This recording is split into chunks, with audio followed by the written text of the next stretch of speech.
এই নামাজির জামাতি আল্লাহর নবী জীবনের শেষ নামাজ জামাতে আদায় করেছেন। জীবনের শেষ নামাজটাও জামাতে আদায় করলেন। তখন তার এমন অবস্থা, এত অসুস্থ, দাঁড়াতে পারেন না, হাঁটতে পারেন না। দুইজন সাহাবীর কাঁধের উপরে ভর করে তারপরে বহু কষ্ট করে মসজিদে গিয়ে নামাজ আদায় করেছেন। খুতবা দিয়েছেন, বললেন, খুতবা দিতে গিয়ে বললেন, আজ থেকে মসজিদ নববীর চতুর্দিকের সকলের দরজা বন্ধ হয়ে যাবে, শুধু আবু বকরের দরজাটা খোলা থাকবে। আল্লাহর নবী বললেন, আল্লাহ রাব্বুল আলামিন এই পৃথিবীতে তার এক বান্দাকে জাগতিক সব সম্পদ দিতে চেয়েছিলেন, কিন্তু সে বান্দা সব জাগতিক সম্পদকে উপেক্ষা করে মাবুদের সঙ্গে দেখা করা বেশি জরুরি, বেশি পছন্দ মনে করেছেন। এতটুকুন কথা নবীজি বললেন, কেউ কিছু বুঝলো না। হযরতে আবু বকর রাদিয়াল্লাহু তাআলা আনহু হুজুরের এই কথা শুনে কাঁদতে কাঁদতে তিনি অস্থির হয়ে যাচ্ছেন। সাহাবীরা চিন্তা করলেন, হুজুর কান্না কার কথা বলেছেন, তাতে কান্নার কি আছে? বয়োবৃদ্ধ, জ্ঞান বৃদ্ধ হযরতে আবু বকর রাদিয়াল্লাহু তাআলা আনহু বুঝতে পেরেছেন এই পৃথিবীর সব সম্পদ তো আল্লাহ হুজুরকেই দিতে চেয়েছিলেন। তিনি সমস্ত সম্পদকে উপেক্ষা করে তার মাবুদের সঙ্গে দেখা করার জন্য প্রস্তুতি নিয়েছেন। তার মানে হলো আল্লাহর নবী বিদায় হয়ে যাবেন, আমরা নবী থেকে এতিম হয়ে যাব। নবীজি ঘরের মধ্যে প্রবেশ করলেন, প্রচন্ড জ্বর এলো। এই প্রচন্ড জ্বর নিয়ে তিনি শুয়ে আছেন, কখনো বেহুশ কখনো হুশ। এর মধ্যে সারা আযান হয়ে গেল। সাহাবীরা বহুক্ষণ অপেক্ষা করে হযরত আবু বকরের ইমামতিতে নামাজ শুরু করলেন। হুজুরের হুশ এলো, প্রশ্ন করলেন, আয়েশা রে, এখন কোন সময়? হযরত আয়েশা বলেন, ইয়া রাসূলুল্লাহি, মসজিদে নববীতে নামাজ শুরু হয়ে গেছে। সাহাবীরা অনেকক্ষণ অপেক্ষা করে আমার বাবার ইমামতিতে নামাজ পড়তেছে সবাই, কিন্তু সাহাবীরা কেঁদে কেঁদে নামাজের মধ্যেই কাঁদতে কাঁদতে অস্থির হয়ে যাচ্ছে। তাদের মনের ধারণা হয়েছে নবীজির পেছনে নামাজ পড়ার কিসমত থেকে তারা মাহরুম হয়ে গেল। নবীজি বলেন, আয়েশা দরজা খুলে দাও আর আমার মাথাটা একটু উঁচু করে ধরো, আমি একটু নামাজের দৃশ্যটা দেখি। দরজা খুলে দেওয়া হলো, নবীজির মাথা উঁচু করে ধরা হলো। নামাজের জামাতের দৃশ্য দেখে নবীজি আবার শুয়ে পড়লেন। হযরত আয়েশা লক্ষ্য করে দেখেন নবীজির দুই চোখের কোনা দিয়া পানি পড়তেছে। আয়েশা জিজ্ঞেস করেন, ইয়া রাসূলুল্লাহ, নামাজের দৃশ্য দেখে চোখে কেন পানি এলো? হুজুর বলেন, আয়েশা রে, এটা কোনো দুঃখের পানি নয়, এটা তৃপ্তির পানি।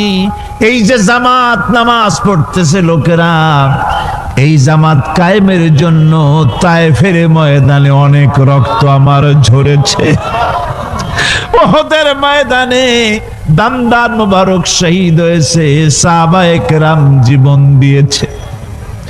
এই যে জামাত আমি দেখতে পেলাম, ভবিষ্যতের একটা ছবি যেন চোখে ধরা পড়লো। আমার মনে হলো কিয়ামত পর্যন্ত এই পৃথিবীতে আমার যত উম্মত আসবে তারা এইভাবে করে জামাতে নামাজ আদায় করবে।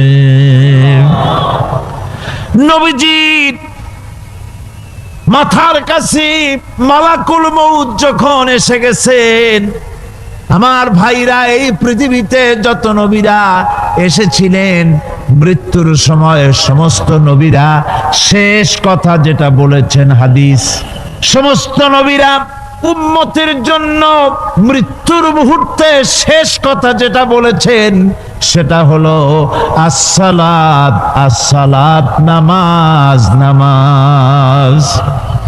আমার নবী যখন বিদায় হয়ে যান, বিদায় মুহূর্তে মেয়ের কথা বললেন না, কলিজার টুকরা নাতির কথা বললেন না, জামাইয়ের কথা বললেন না, স্ত্রীর কথা বললেন না, মৃত্যুর সময় শেষ কথা বললেন আসসালাত আসসালাত ওয়া মা মালাকাত আইমানুকুম, নামাজ নামাজ, আমার উম্মতেরা নামাজ, আমার উম্মতেরা নামাজ ছেড়ে দিও না, নামাজ।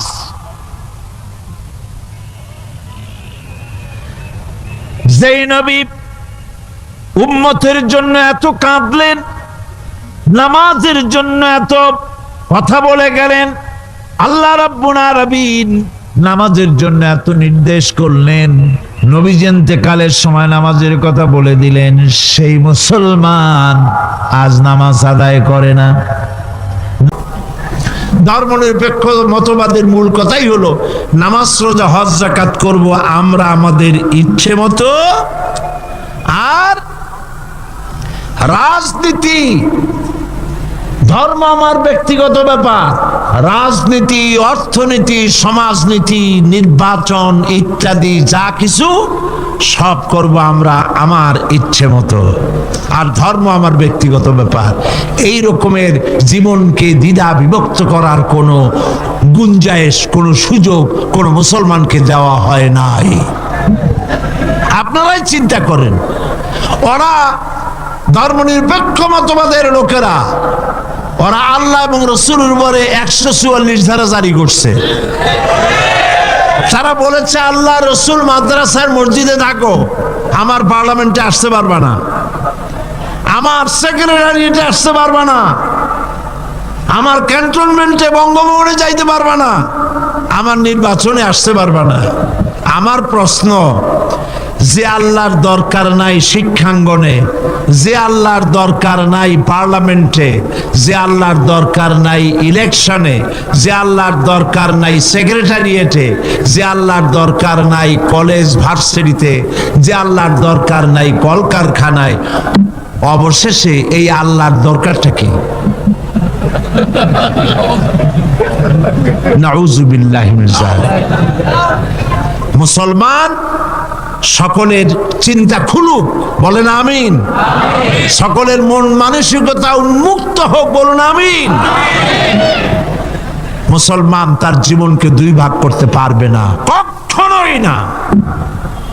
যার কথা মতো মাগরিবের নামাজ পড়েছি, যার কথা মতো সারা নামাজ পড়ব, তার কথা মতো রাষ্ট্র পরিচালনা করব, যার কথা মতো যাকাত দেই তার কথা মতোই আমি ব্যাংক পরিচালনা করব, যার কথা মতো হজ করি, যার কথা মতো নামাজ পড়ি, তার হুকুম মতো, তার আইন মতো ব্যক্তি, পরিবার, সমাজ ও রাষ্ট্রকে যদি পরিচালনা করতে পারি, এর নাম হলো ইসলামের মধ্যে পরিপূর্ণ দাখিল হয়ে যাওয়া। ইয়া আইয়ুহাল্লাযীনা আমানু দুখুলু ফিস-সিলমি কাফা ওয়া লা তাত্তাবিউ খুতুওয়াতিশ শাইতান ইন্নাহু লাকুম আদুউম মুবিন। হে বিশ্বাসীরা, তোমরা যারা ঈমান এনেছো শোনো, ইসলামের মধ্যে পরিপূর্ণরূপে প্রবেশ করো। আমরা পরিপূর্ণ প্রবেশ করতে পারছি? আমি অনেক সময় দৃষ্টান্তটা এভাবে দেই, একটা কোট, একটা শেরওয়ানি, একটা হাতের মধ্যে হাত ঢুকাইয়া বাকিটা পিঠের উপরে যদি ভালায় রাখে কেউ, কোটটা গায়ে দিছে এ কথা কেউ বলবে? বলেন বলবে? মসজিদের বাইরে দাঁড়াইয়া জানলা দিয়া কল্লাটা ঢুকাই দিল, বডিটা বাইরে, কেউ কি বলবে যে মসজিদের মধ্যে ঢুকছে? একটা পায়জামা বা প্যান্ট বা ট্রাউজার এর একটার মধ্যে ঠ্যাং একটা ঢুকাইয়া বাকিটা রাস্তায় টানতে টানতে আনতেছে, কেউ কি বলবে যে প্যান্ট পরছে? বলবে না। অনুরূপ ভাবে নামাজ পড়েন, রোজা রাখেন, কিন্তু ব্যাংকের সাথে সুদি লেনদেন করেন। নামাজ পড়েন, রোজা রাখেন, কিন্তু ব্যবসায় ওজনে কম দেন, খাদ্যে ভেজাল দেন। নামাজ পড়েন, রোজা করেন, গভর্নমেন্টকে ইনকাম ট্যাক্স ফাঁকি দেন। নামাজ পড়েন, রোজা রাখেন, হজ করেন, জাকাত দেন, বউকে পর্দায় রাখেন না। নামাজ রোজা করেন, আবার আরেক দিকে মদ, জুয়া ইত্যাদি সাথে নিত্য সঙ্গী। এই যদি হয় অবস্থা, ইসলামের মধ্যে পরিপূর্ণ দাখিল হওয়া হয় নাই বলেই আল্লাহ পাক বলেছেন, কালেমা যখন পড়েছ পরিপূর্ণরূপে ইসলামের মধ্যে দাখিল। নবীকে জিজ্ঞেস করা হয়েছে, লিমা বুইস্তা, কেন পৃথিবীতে আপনাকে পাঠানো হয়েছে? এর জবাবে হুজুর বলেছেন, বুইস্তু লিকাসরিল আসনাম, প্রেরিত হয়েছি পৃথিবীতে মূর্তি ধ্বংস করার জন্য। এ কথা কার? আল্লাহ পাকের। সুতরাং আপনারা পত্র পত্রিকায় যারা লেখেন, ফিচার লেখেন, কলাম লেখেন, নিজেদের রক্ত সম্পর্কে চিন্তা করেন। নিশ্চয়ই একজন মুসলমান পিতা আপনাকে জন্ম দিয়েছেন, নিশ্চয়ই আপনি একজন মুসলমান মায়ের গর্ভে ছিলেন। আপনি ইসলামকে শ্রদ্ধা করতে শিখুন, কোরআন এবং হাদিসের মতকে সম্মান করতে শিখুন। এটাই হলো মূল কথা। সুতরাং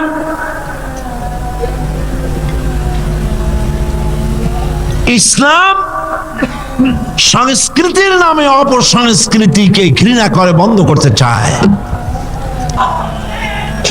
ইসলামী সংস্কৃতির উদ্দেশ্য তানসেন বানানো নয়। ইসলামী সংস্কৃতির উদ্দেশ্য চার্লি চ্যাপলিন বানানো নয়। ইসলামী সংস্কৃতির উদ্দেশ্য মাইকেল জ্যাকসন বানানো নয়। ইসলামী সংস্কৃতির উদ্দেশ্য হচ্ছে আবু বকর, ওমর, ওসমান, আলী, হুসাইন ইবনে আলী, ফাতেমা, রাবেয়া বসরি, এই সব মানুষ তৈরি করাই হচ্ছে ইসলামী সংস্কৃতির মূল লক্ষ্য। এরপরে আমার একটি বক্তব্য নিয়ে তারা পত্র পত্রিকায় অনেক লিখেছেন, আমি আজকে সেই কথা পরিষ্কার করতে চাই। এটিও একটি অপসংস্কৃতি। আমি বলেছি,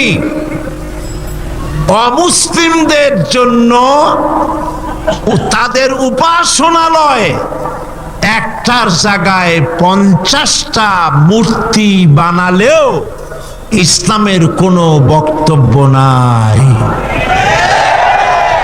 তারা তাদের পূজা করবে, আপত্তি নেই। কিন্তু এই দেশে তো আমরা মুসলমান বাস করি। আমরা কারা? এদেশের বৃহত্তর জনগোষ্ঠী মুসলমান।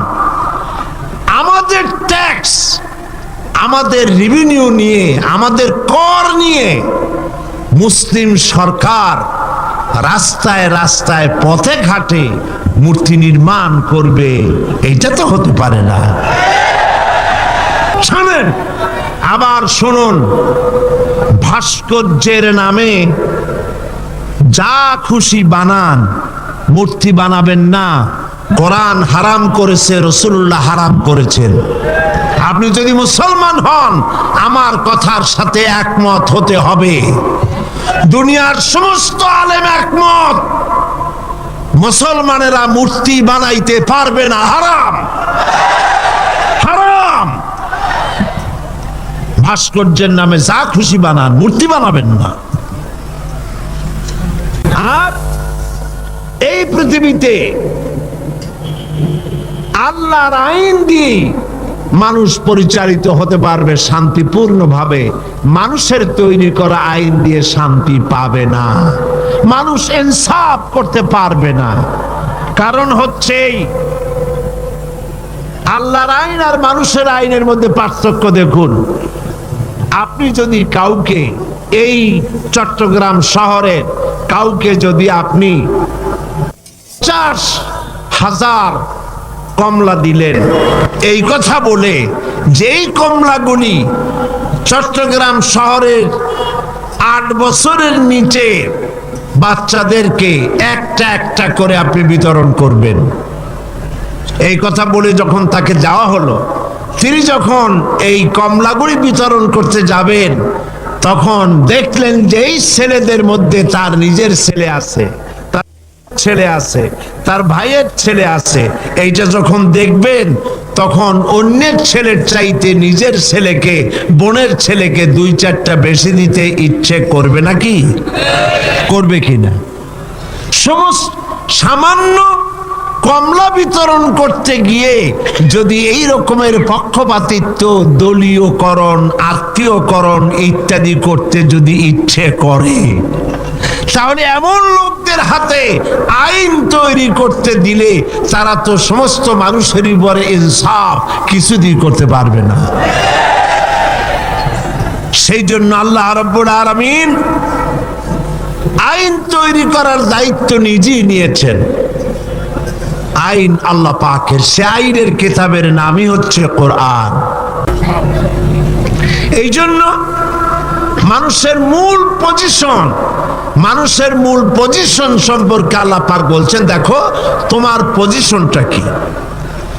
তোমার পজিশন হলো, প্রথম মানুষের ব্যাপারে আল্লাহ তার পজিশন বলে দিয়েছেন, ওয়া ইজ ক্বালা রাব্বুকা লিল মালাইকাতি ইন্নী জাইলুন ফিল আরদি খলিফা। আমি খলিফা প্রেরণ করব, আমি প্রতিনিধি পাঠাবো। খলিফা বলতে আমাদের দেশে অনেক ক্ষেত্রে খলিফা মনে করে দর্জিকে, যারা জামা সেলাই করে। কোত্থেকে এই অর্থ আসলো আমি জানি না। তো আল্লাহ পাক কি দুনিয়ায় খলিফা দর্জি পাঠাবেন এই কথা কি বলেছেন নাকি? খলিফা হচ্ছে প্রতিনিধি, রিপ্রেজেন্টেটিভ। প্রতিনিধি তিনি প্রতিনিধিত্ব করবেন, মালিকানার দাবি করবেন না। পৃথিবীতে সমস্ত মানুষগুলিকে আল্লাহ পাক প্রতিনিধি হিসাবে পাঠিয়েছেন, কিন্তু প্রতিনিধি হয়ে যদি মালিকানার দাবি করে বসে এবং আইন নিজের ইচ্ছে মতো চালাতে চেষ্টা করে, তখনই আল্লাহ রাব্বুল আলামিন নারাজ হয়ে যান। আল্লাহ পাক বলেছেন, ইনিল হুকমু ইল্লা লিল্লাহ। আইন চলবে কার? আলা লাহুল খালকু ওয়াল আমর। সৃষ্টি যার, আইন চলবে সেই আল্লাহ রাব্বুল আলামিনের। আল্লাহর আইন চলবে পৃথিবীতে। কারো পিতার আইন চলবে না, কারো নিজের আইন চলবে না, কারো বানানো আইন চলবে না। আইন চলবে কার? বলেন, এই পৃথিবী কার? এই মানুষগুলি কার? আকাশ কার? জমিন কার? আইন চলবে কার? একমাত্র আল্লাহ পাকের আইন দিয়েই পৃথিবীতে শান্তি প্রতিষ্ঠা হতে পারে। আর সেই আল্লাহর আইনকে ইমপ্লিমেন্ট করার জন্য, ওইটাকে চালু করার জন্য আল্লাহ পাক মানুষকে খলিফা বানিয়েছেন। তুমি আমার প্রতিনিধি, আমার আইনকে কার্যকরী করার জন্য পৃথিবীতে তোমাকে পাঠানো হলো। এই দায়িত্ব পালন করবে পৃথিবীর মানুষেরা, তারা আল্লাহ পাকের এই আইন চালু করবে। ধর্মনিরপেক্ষতায় যারা বিশ্বাস করে তাদের ইলাহ হয় 4টা: স্বদেশ, স্বজাতি, নিজস্ব জ্ঞান আর প্রবৃত্তির অনুসরণ। দেশকে তারা নিজেদের মায়ের মতো মনে করে, দেশ মাতৃকা বলে। আমরা দেশকে মা বলি না, মাতৃভূমি বলি, জন্মভূমি বলি। কিন্তু একথা আমরা বলি না, ও মা তোমার তরে ঠেকাই মাথা। এই কথা কি আমরা বলি? এটা আমাদের কথা নয়। সুতরাং তারা দেশের জন্য তো জীবন দিতে পারে, কিন্তু আল্লাহর জন্য তারা কিছুই করতে পারে না।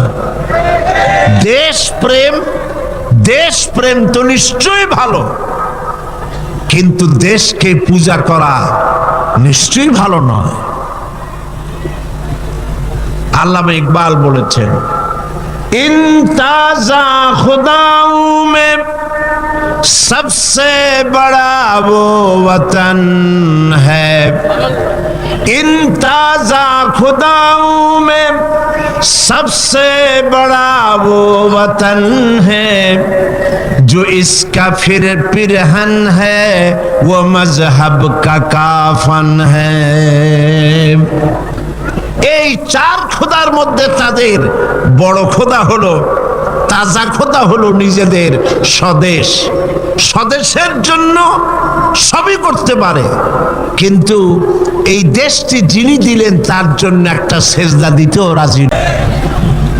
তারা দিন থেকে মজহাবকে, রাজনীতি থেকে মজহাবকে, দিনকে, ইসলামকে আলাদা ভাগ করে ফেলেছে। বিশ্বকবি এর জন্য বলেছেন, কওম মজহব সে হ্যায় মজহব জু নহি তুম ভি নহি,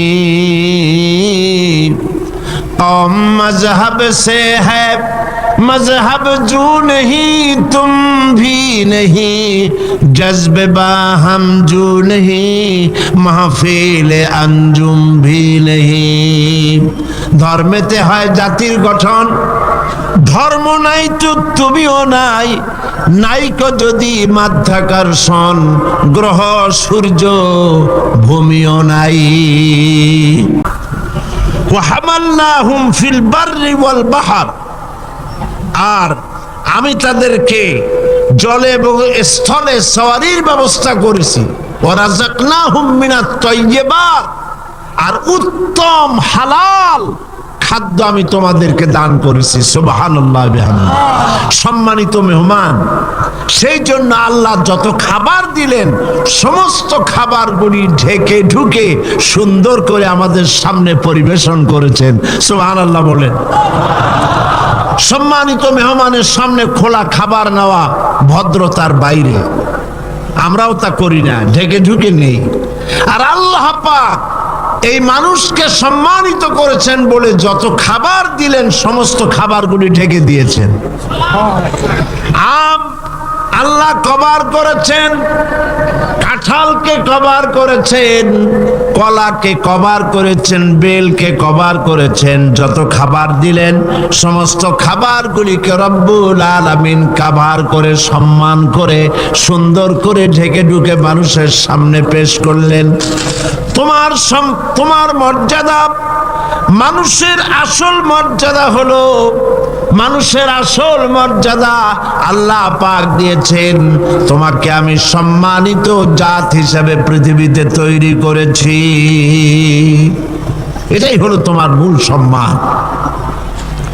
এখন আল্লাহ পাক মানুষকে যে মর্যাদা দান করেছেন সে মর্যাদা বুঝতে না পেরে তারা এক আল্লাহকে বাদ দিয়ে আরো অনেক খোদা তারা বানিয়ে নেয়। যারা ইসলামী সংস্কৃতিতে বিশ্বাসী নয়, ধর্মনিরপেক্ষ মতবাদে যারা বিশ্বাসী, তাদের খোদা হয় পৃথিবীতে চারটা।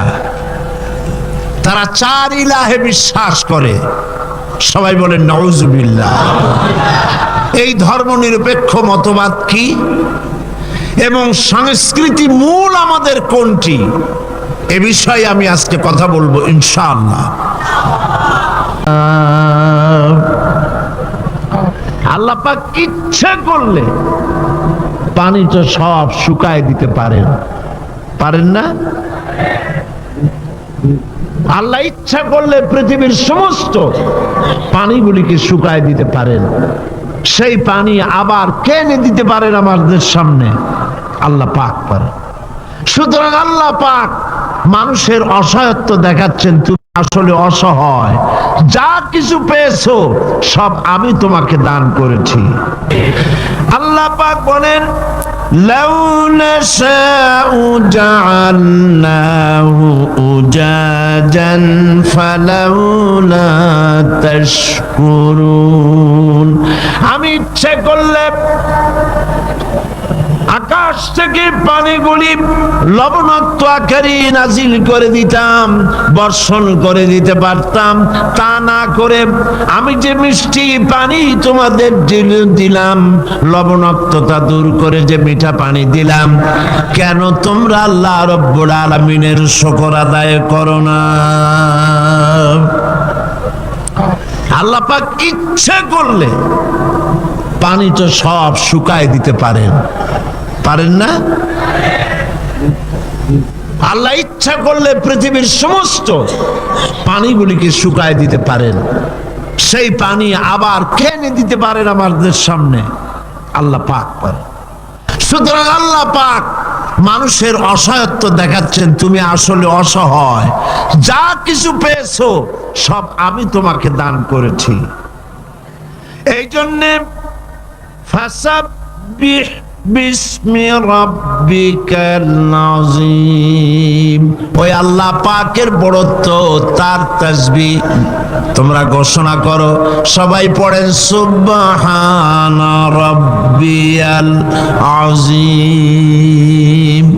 তুমি কত অসহায়, খুব মাতব্বরি করো, কিন্তু সমুদ্রে যাও তো। সমুদ্রে যখন মানুষ যায়, ওয়াইজা গাশিয়াহুম মাওজুন কাযুলাল, যখন সমুদ্রের ভিতরে বিরাট তরঙ্গমালার ভিতরে মানুষ যখন পড়ে যায়, আল্লাহ পাক বলেন দল্লা মান তাদউনা ইল্লা ইয়াহু, যখন সমুদ্রের ভিতরে তুফানে পড়ে যায় তখন আল্লাহ ছাড়া সবাইকে তারা ভুলে যায়। শুধু তখন মনে পড়ে আল্লাহ আল্লাহ, আল্লাহ ছাড়া তখন আর কিছুই মনে থাকে না। অতএব তুমি নিজেকে যত বড় মনে করো, আসলে তুমি এত বড় নও। তোমার আসল মর্যাদা কি সে কথা আল্লাহ পাক বলছেন। এবার দেখো তোমার মূল মর্যাদাটা কি। আল্লাহ পাক বলেন পৃথিবীর মানুষের মূল মর্যাদা হলো ওয়ালাকাদ কাররামনা বানি আদম, আদম সন্তানকে আমি সম্মানিত করেছি, তুমি আমার সম্মানিত মেহমান।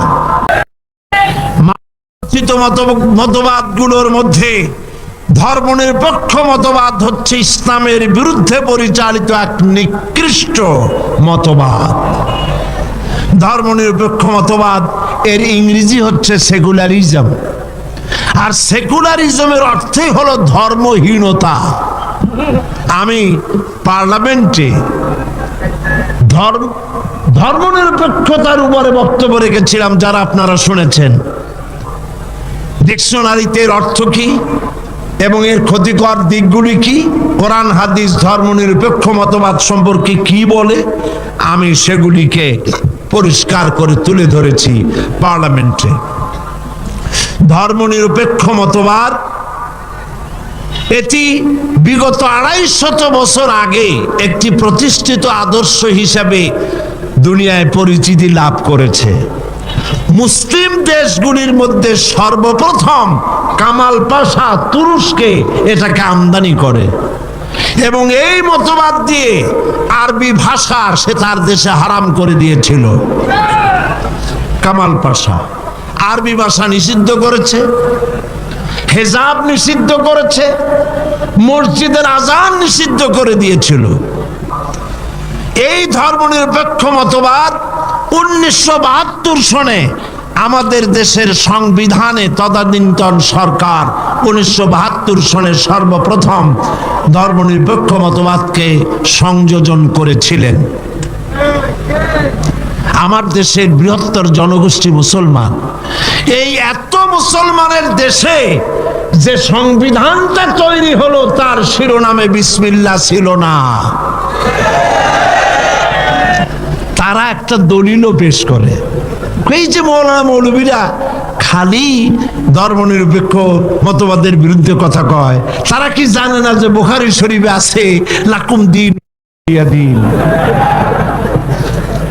এরা মনে করে, তখন অনুসারীরা মনে করে মাশাআল্লাহ এইটা আমাদের নেতা নেত্রীরা ভালোই তো কোরআন জানে, কিন্তু হাইকোর্ট দেখাইছে তা ঠিক পায় নাই।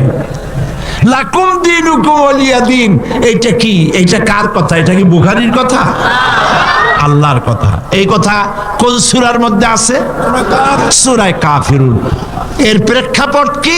এই সূরার প্রেক্ষাপট হচ্ছে কাফেরেরা বলছিল মুহাম্মদ সাল্লাল্লাহু আলাইহি ওয়াসাল্লাম আসো, আর ঝগড়াঝাটি মারামারি এইসবের মধ্যে না যাইয়া ধর্মের ব্যাপারে আমরা একটা সমঝোতায় আসি। কি সমঝোতা? কিছুদিন আমরা তোমাদের মসজিদে গিয়া তোমার আল্লাহরে কয়েকটা সেজদা দেব, আর তোমরা কয়েকদিন আমাদের মূর্তিগুলার সামনে একটু প্রণাম জানাবা। ধর্মকে আমরা এইভাবে 50-50 করে দিই। আল্লাহ রাব্বুল আলামিন কাফেরদের এই প্রস্তাবকে সামনে রেখে আল্লাহ আলামিন এই সূরা নাজিল করলেন, কুল ইয়া আইয়ুহাল কাফিরুন লা আ'বুদু মা তা'বুদুন। হে কাফেরেরা বলুন, হে কাফেরেরা তোমরা যার ইবাদত করো আমরা তার ইবাদত করি না, আবার আমরা যার ইবাদত করি তোমরা তার ইবাদত করো না। সুতরাং লাকুম দীনুকুম ওয়ালিয়া দীন, তোমাদের জন্য তোমাদের ধর্ম আর আমাদের জন্য আমার ধর্ম। তার মানে এখানে তো নিরপেক্ষতার কথা বলা হলো না, এখানে তো পক্ষের কথা।